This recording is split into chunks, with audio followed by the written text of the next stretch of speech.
Понякога се чудя, защо в най-хубавите си моменти усещам страх. Страх да не загубя, страх да не ме предадат, страх да не се повтори същото. А после разбирам, не ме е страх от човека пред мен. Страх ме е от човека зад мен. От родителя, който някога ми каза: не бъди наивен, всички предават. И аз повярвах и сега обичам с ръце на гърлото. Държа, но стискам прекалено силно. Те не бягат, защото не ме обичат. Бягат, защото не могат да дишат от мен. Не си даваме сметка колко сме деца в телата си. Колко от реакцията ни не са зрели, а просто стари.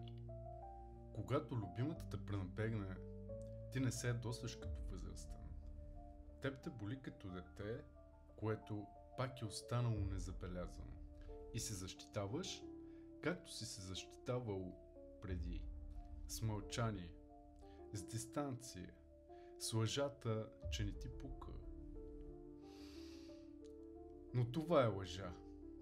Истината е, че все още се опитвам да заслужа любовта, която не съм имал тогава. От родител, който беше твърде заед, твърде уморен, твърде студен. И всеки път, когато приятелката ми замълчи, аз не чувам нея. Чувам онзи глас от детството, същия тон, същата тишина и полудявам.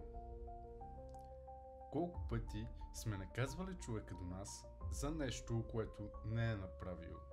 Колко пъти сме се карали. Не защото ме е обидила, а защото е задействала нещо старо. Не казваме нараниме. Казваме: винаги така правиш.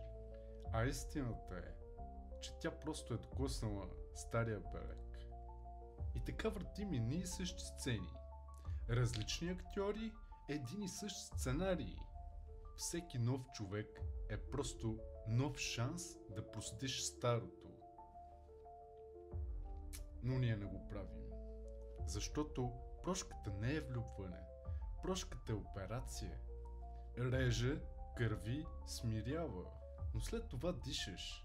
Без гняв, без вина, без призраци. Понякога си мисля, че не родителите ни нараняват най-много, а онова, което никога не сме им казали. Неизговореното. Погълнатите думи, които се превръщат в отрова. И после ги изливаме върху невинни хора. Хора, които просто са се осмелили да ни обичат. Това не е вина. Това е наследство. Но имаш избор да спреш да го предаваш нататък.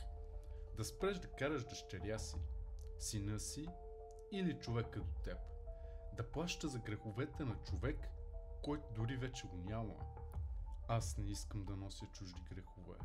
Не искам да давам наказания на хора, които просто искат да ме обичат. И не искам детето в мен да държи повече ножа. Искам да му го взема, да му кажа: свърши се, вече си в безопасност. Само тогава ще мога да обичам, без да ме боли.